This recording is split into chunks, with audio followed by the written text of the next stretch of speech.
today I'm going to be sharing my top 10 tips for becoming a digital nomad. Welcome back to my channel. If you are new here, welcome. This video was actually requested by one of my subscribers, so thank you so much for requesting it from me.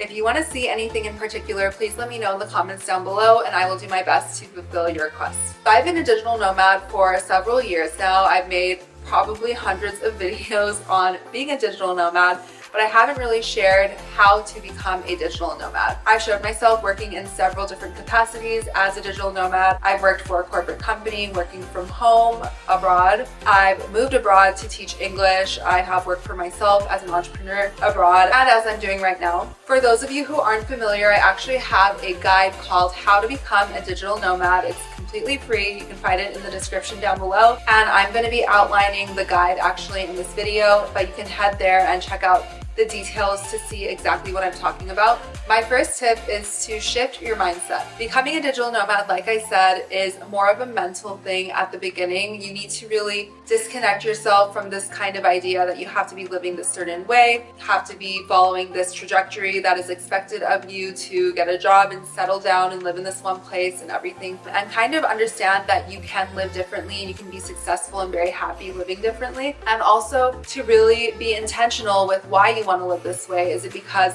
you crave this kind of lifestyle of experiencing new cultures, you are tired of the rat race, you want to meet new people, you want to expand your horizons? Get clear on that, because if you are doing it for the wrong reasons, you can honestly have a pretty miserable time. Because as amazing as traveling is, I absolutely love to travel, it's not as glamorous as it may seem a lot of times. A lot of things go into it. There's a lot of stress on your body, on your mind, and your relationships and whatnot. So make sure you are doing it for the right reasons. And in the guide, I actually have quite a few journal prompts that you can go through to kind of understand what your reasoning is behind wanting to live this lifestyle. Some of them are: what is your intention for this move? How will you manage your relationships while you're away? What areas of your life do you want to focus on while you're away? And making a bucket list of experiences you want to have while you are away on your travels. Next, you're going to want to think about who you are as a person, and this kind of goes back to a recent video of mine on how to find your purpose. So I definitely recommend you check that out if you haven't already. Understanding what your purpose is and what you want to do with your life, because life is short and we only have one, so let's fill it up with things that actually fulfill us. Understand, what are you good at? What kind of career do you want? Maybe you aren't working a job where you can travel while working or work from home, so you're going to have to do a career change. Maybe you want to start a business that's online or allows you to travel. Maybe you already have that and you just want to take care of it and manage it from abroad or while you're traveling. Understand your strengths, your weaknesses, and your path. So I also suggest you journal about those things as well. Along with that, I really suggest that you start applying for jobs and kind of get your business going while you are still home or before you take out on your nomadic adventures, because contrary to popular belief, working while traveling can be a bit more difficult.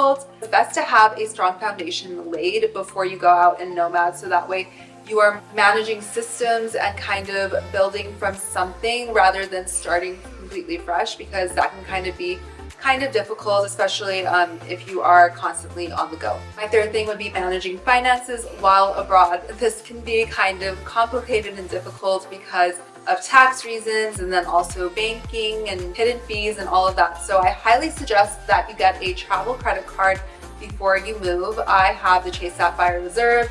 You can get the Chase Sapphire Preferred. I have videos all about travel credit cards, and I actually have links down below in the description for travel credit cards that you should check out to read more about them. These will save you so much money because you won't have those foreign transaction fees. You'll be able to earn points on them, and you'll also have a lot of other perks, airport lounges, upgrades, things like that. But I have a lot more content on that, so if you have questions about that, let me know. I'm also releasing an ebook, or maybe it's released already, on all of my travel hacks, and that ebook is so full of gold. I'm not kidding. If you check out my guide on how to become a digital nomad and you think it's good, this ebook is 10 times better, and it has so much information on travel credit cards, how to maximize your points, and all of these things.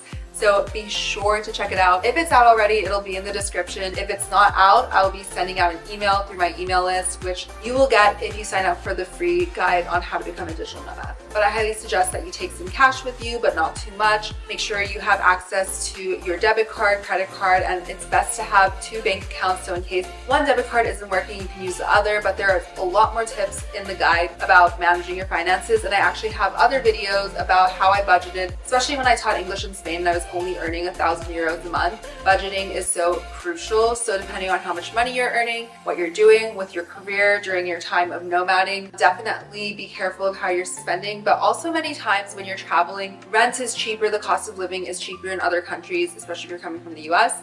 So that can actually be a plus for your finances. Next, you can earn money online. I actually have another video on this as well, but there are several different ways you can earn an income online. And now that COVID happened, so many people are working from home. There's so many remote work opportunities that you can apply for jobs, you can work for yourself, you can monetize content, kind of like I do, and then e-commerce. There's so many different ways to earn money online that I talk about in that video, but if you have more questions about that, let me know. After that, you're gonna have to choose your destination. So think about what kind of lifestyle you wanna live, where you want to live in the world, the weather, what you're doing with your day-to-day, who do you want to meet, what do you want to embrace and bring into your life in that moment, because that will really dictate where you go. And you might think, oh, I want to move here because it's so beautiful and it's like this and that, but then maybe you don't know the language or the culture is very different from what you're used to. So you might want to ease into different cultures or different regions, especially if you're not very used to traveling.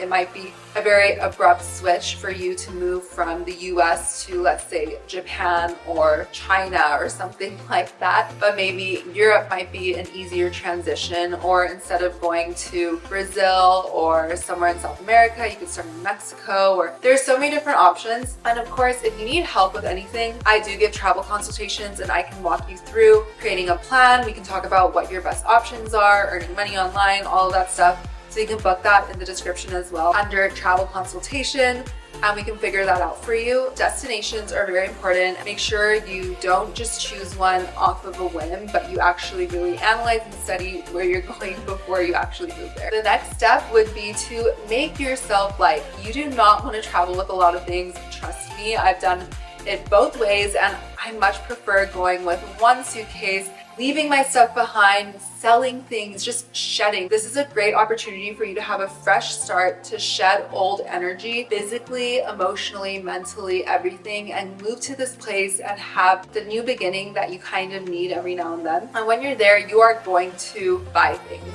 It's so easy. I always tell myself, Natasha, if you need something, when you get there, you can buy it. It is not hard to find things. Trust me, you will be able to find what you need. And if you don't, you will be able to live without it, or someone will ship it to you. Make yourself light. If you have a lot of furniture or you have an apartment or whatever, try and get out of your lease. Try and sublease if you can, or move when your lease is up. Sell your things. You can put it in storage. It is best to go with less. Trust me. So you're going to your country and you need a place to live. Finding your new home. You can stay in hostels for the beginning. You can get an Airbnb, hotel. There's so many options these days. You can also get short-term rentals. There are so many companies. I actually just worked with a company called Landing, and they do apartment rentals for digital nomads. There's also Blue Ground, Stay Mint are a few of them, and I will have them listed on the screen right now. But there are so many options for housing, and then you can also find Facebook groups or use your network. When I moved to Mexico, I used someone that I knew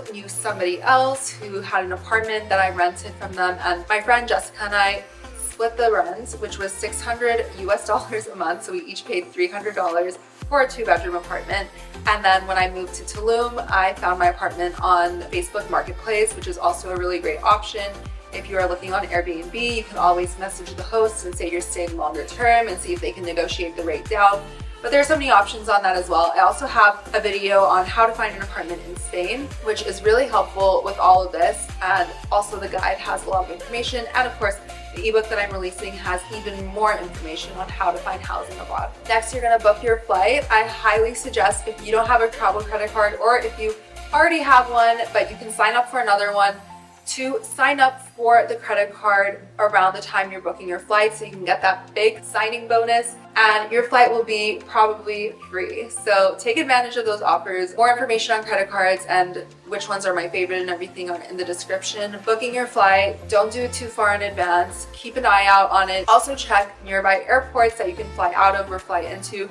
You can honestly save a lot of money that way as well. Now you're in country and you don't know anybody and it's freaking lonely. Trust me, I know. I've been there. Making friends when you first move isn't always that easy, which is why I love slow travel. I love moving to a place for a few months, 6 months, a year, and integrating myself into the community, because when you move and you're traveling so quickly, being a digital nomad isn't about constantly traveling or popping Airbnb to hotel to Airbnb in different countries. It's about really embracing the place that you're in and understanding the culture and the people and, you know, making it your home. And I think that's the beauty of the world that we live in today.